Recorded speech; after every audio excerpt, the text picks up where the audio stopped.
Good morning to all of you.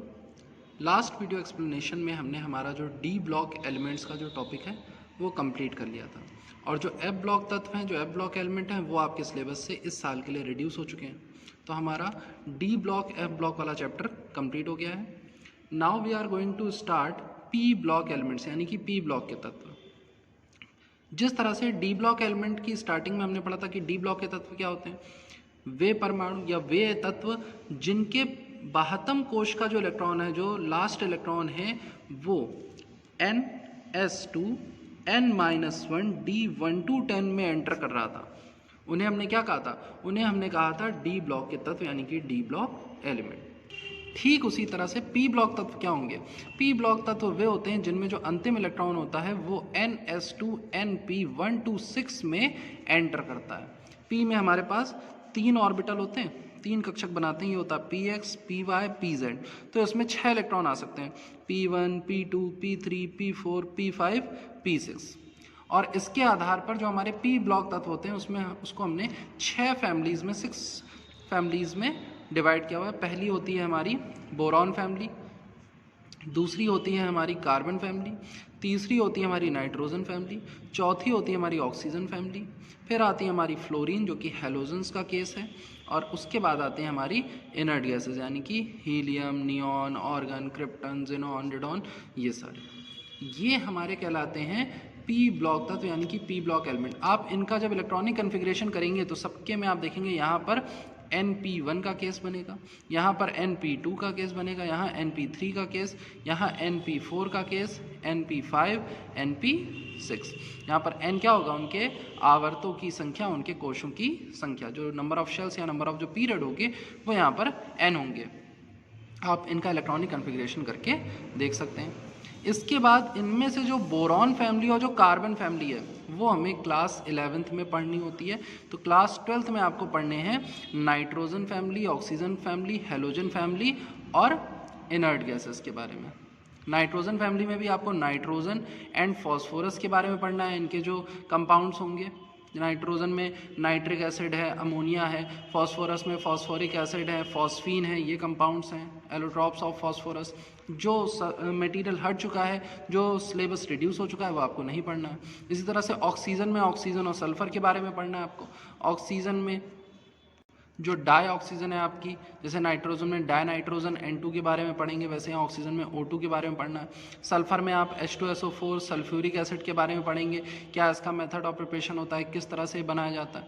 इसके बाद halogens, fluorine है, क्लोरीन है, ब्रोमीन है, आयोडीन है, ये चारों कहाँ से प्राप्त होते हैं, कैसे इनको हम बनाते हैं, क्या इनकी प्रॉपर्टीज़ होती हैं, किस तरह के गुण ये प्रदर्शित करते हैं, ये पढ़ना है। एंड फिर इसके बाद आएगा हमारा इनर्ट गैसेस।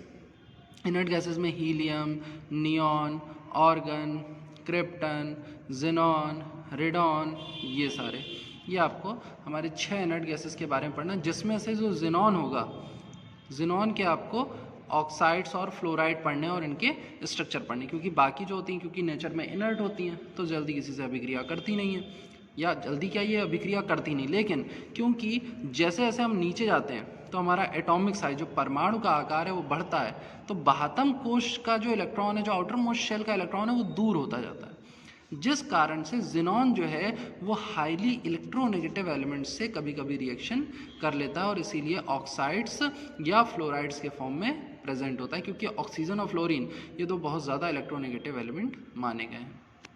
और रेडॉन जो है वो हमारा एक रेडियो एक्टिव एलिमेंट है, रेडियोधर्मी पदार्थ है, इसलिए इसकी अभिक्रिया हम नहीं पढ़ते हैं।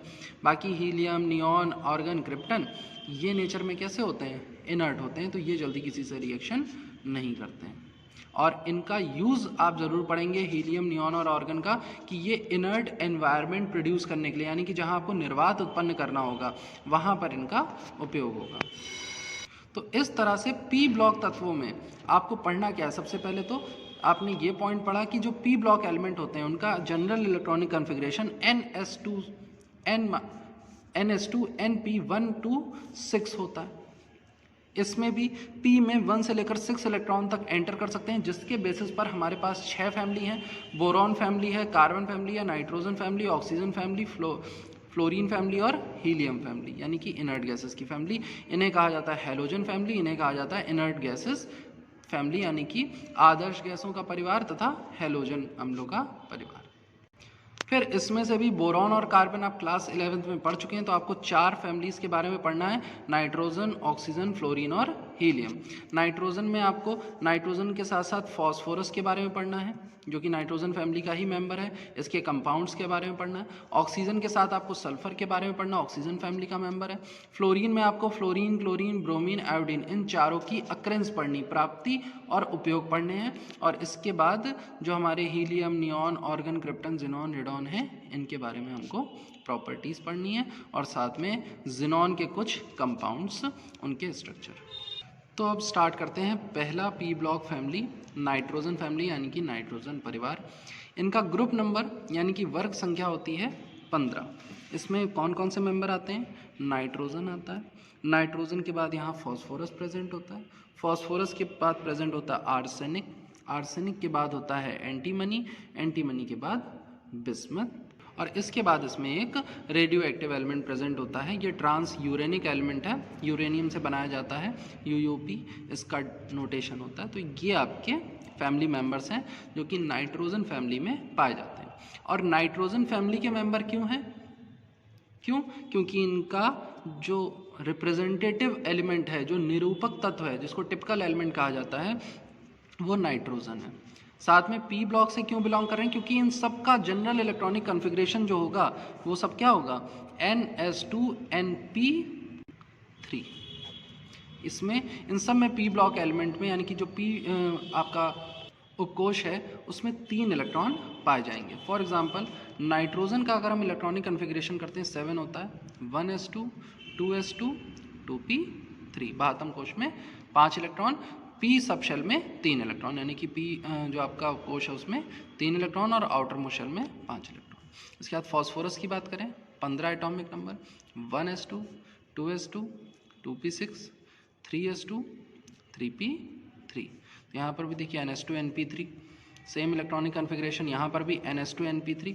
तो इन सब में जो इलेक्ट्रॉनिक कॉन्फ़िगरेशन पाया जाता है, इलेक्ट्रॉनिक विन्यासीकरण पाया जाता है, वो होता है NS2NP3, कहलाते हैं नाइट्रोजन फैमिली के मेंबर्स यानी कि नाइट्रोजन परिवार के सदस्य। जिसमें अब हमारा पहला पॉइंट आता है इनकी प्रॉपर्टीज़ में, अक्रेंस यानी कि प्राप्ति। तो नाइट्रोजन फैमिली के मेंबर्स में जो नाइट्रोजन होता है ये combined state and free state दोनों में पाया जाता है, यानी कि नाइट्रोजन जो है वो संयुक्त अवस्था में भी उपस्थित हो सकता है और मुक्त अवस्था में भी प्रकृति में पाया जा सकता है। लेकिन नाइट्रोजन फैमिली के बाकी जो मेंबर होंगे, जैसे कि फॉस्फोरस है, आर्सेनिक है, एंटीमनी है, बिस्मथ है, ये सारे के सारे जो एलिमेंट्स होते हैं ये हमेशा कंबाइंड स्टेट में पाए जाएंगे, यानी कि ये हमेशा संयुक्त अवस्था में उपस्थित होंगे। ये चीज़ पहली चीज़, इनकी अक्रेंस, इनकी प्राप्ति। फिर दूसरी बात करें, जो नाइट्रोजन है, अगर हम एटमॉस्फेयर में बात करें, पूरे वायुमंडल में, तो नाइट्रोजन कितनी प्रेजेंट होती है? 78%। अगर हम बाय मास, इसके भार के अनुसार इसका परसेंटेज निकालें, आयतनानुसार यानी कि वॉल्यूम के अकॉर्डिंग, तो 78% नाइट्रोजन जो है हमारे एटमॉस्फेयर में प्रेजेंट है, यानी कि हमारे पूरे वायुमंडल का 78% भाग जो है वो क्या होता है? नाइट्रोजन होता है।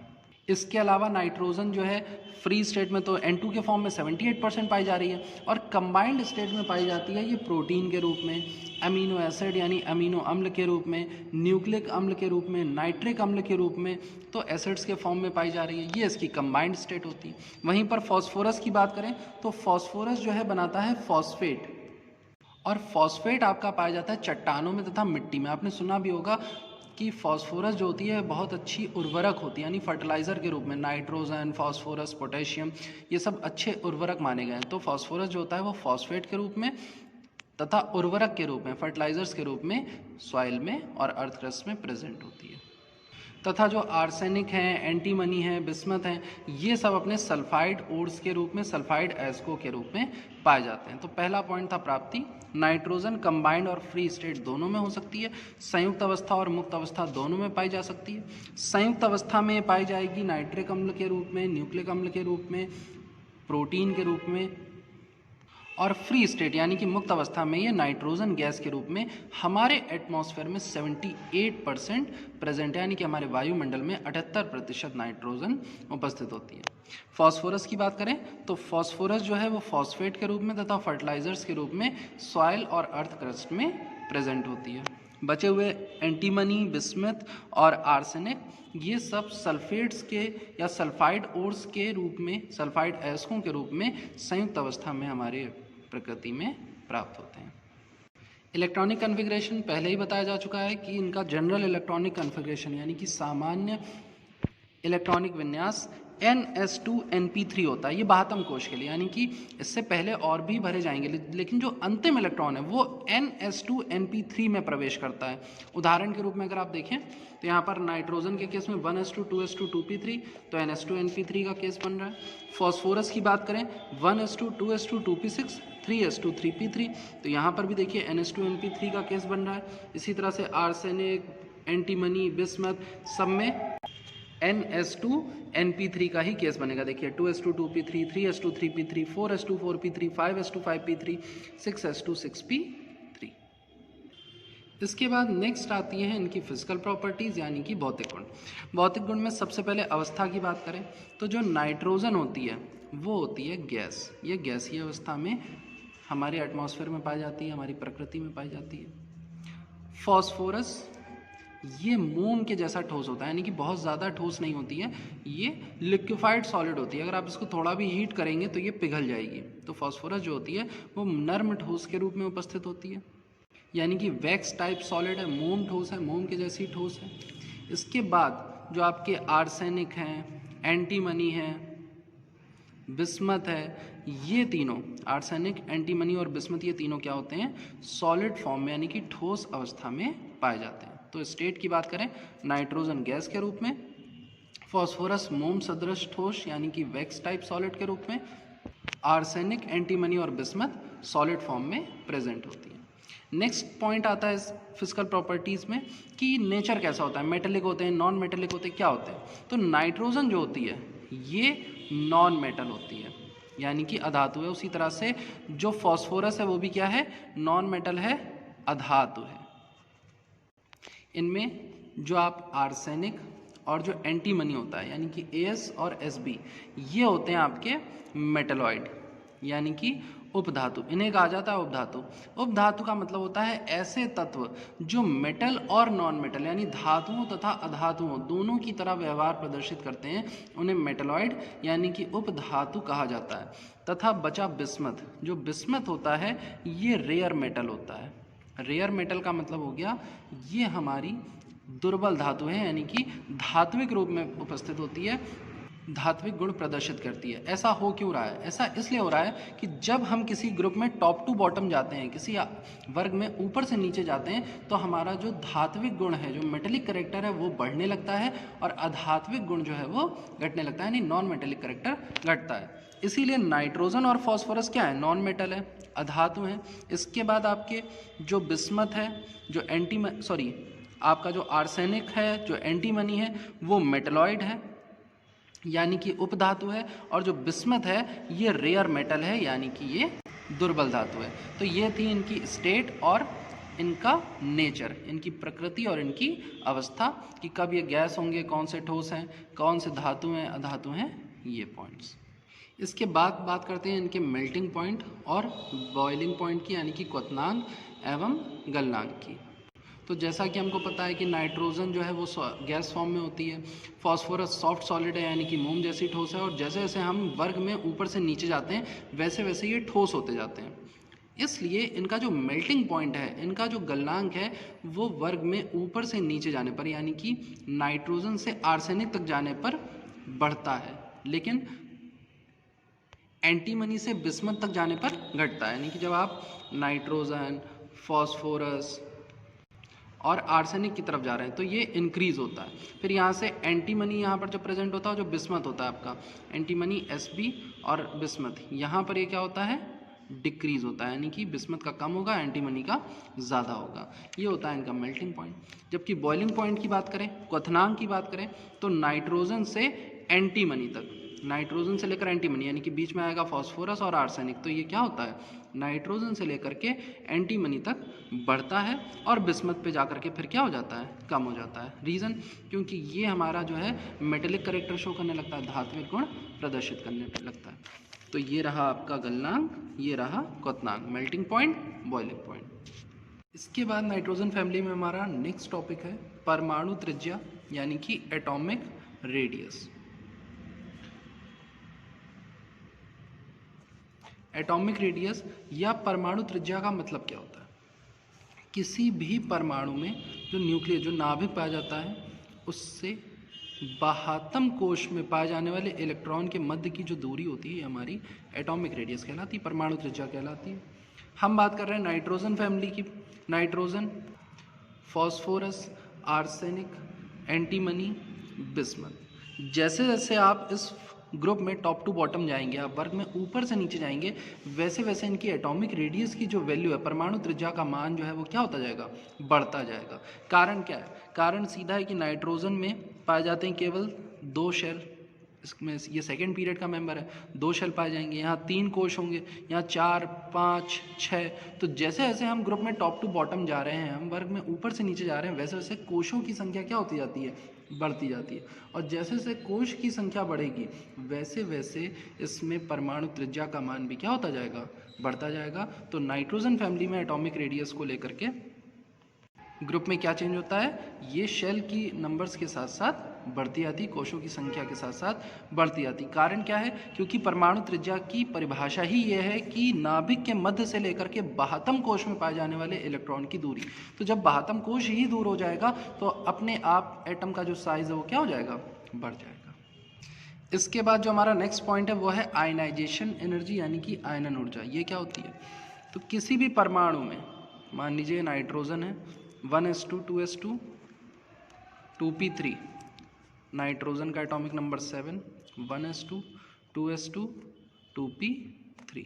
ध्यान दीजिएगा, 2 कोश होते हैं, पहले कोश में 2 इलेक्ट्रॉन, दूसरे कोश में 1 2 3 4 5 इलेक्ट्रॉन। आयनाइजेशन एनर्जी का मतलब या आयनन ऊर्जा का मतलब होता है किसी भी गैसीय परमाणु के बाह्यतम कोश से एक इलेक्ट्रॉन निकालने के लिए जितनी ऊर्जा आप उस परमाणु को देते हैं, यानी कि किसी भी आइसोलेटेड गैसियस एटम के आउटर मोस्ट शेल से एक इलेक्ट्रॉन निकालने के लिए आप जितनी एनर्जी उसे प्रोवाइड कराते हैं, उस एटम को देते हैं, वो उस एटम की आयनाइजेशन एनर्जी यानी कि आयनन ऊर्जा कहलाती है। तो यहाँ पर जो बाह्यतम कोश का इलेक्ट्रॉन है वो पाया कहाँ जा रहा है, वो पाया जा रहा है 2s2 और 2p3 में, 1 2 3 4 5। तो आप जो इलेक्ट्रॉन निकालेंगे वो कहाँ से निकालेंगे, यहीं से तो निकालेंगे, 2p3 से तो इलेक्ट्रॉन निकालेंगे।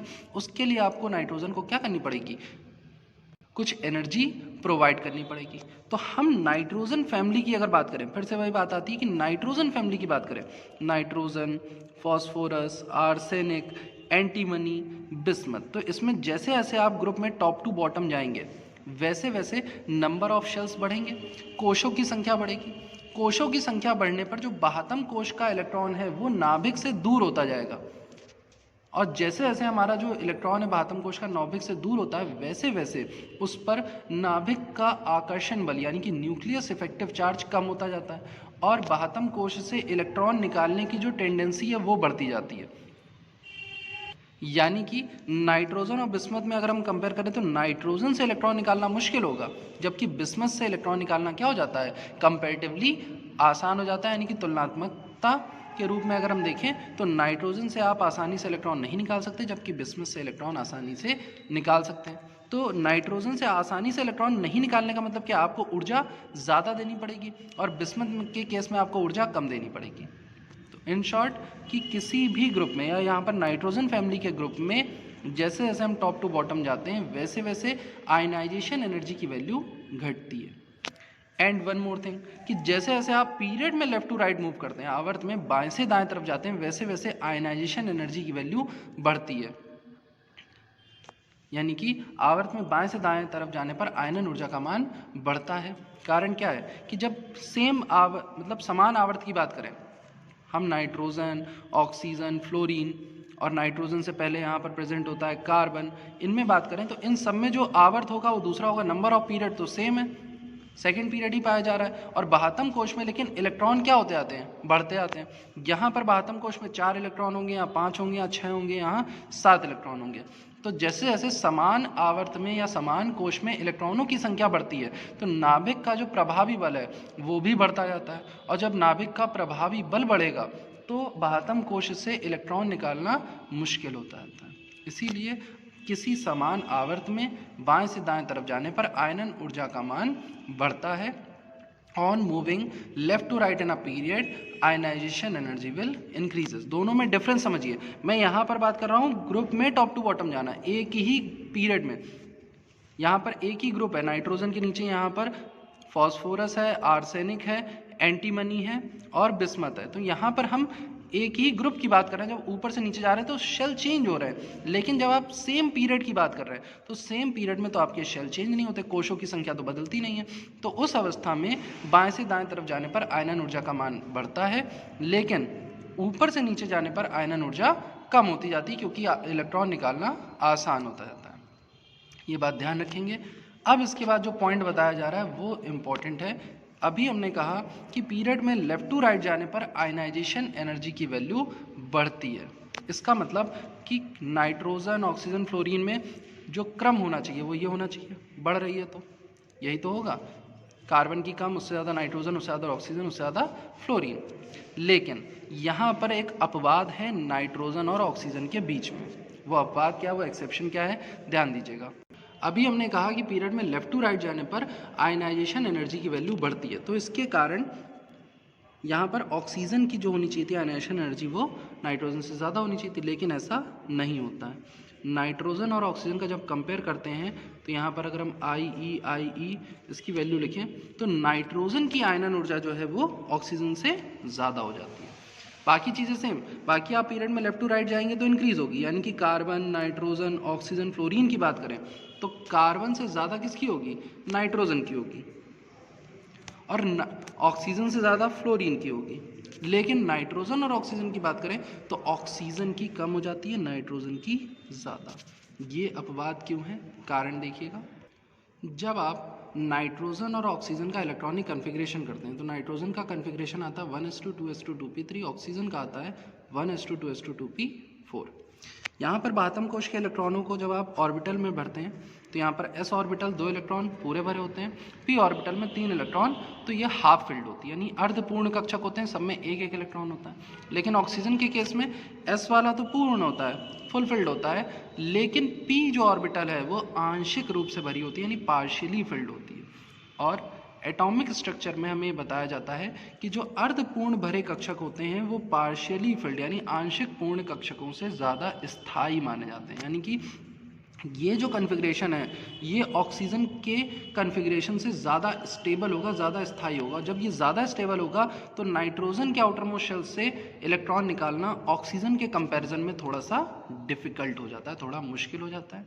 इस वजह से जब नाइट्रोजन और ऑक्सीजन के बीच आयनन ऊर्जा की तुलना की जाती है तो नाइट्रोजन की आयनन ऊर्जा ऑक्सीजन से ज़्यादा पाई जाती है।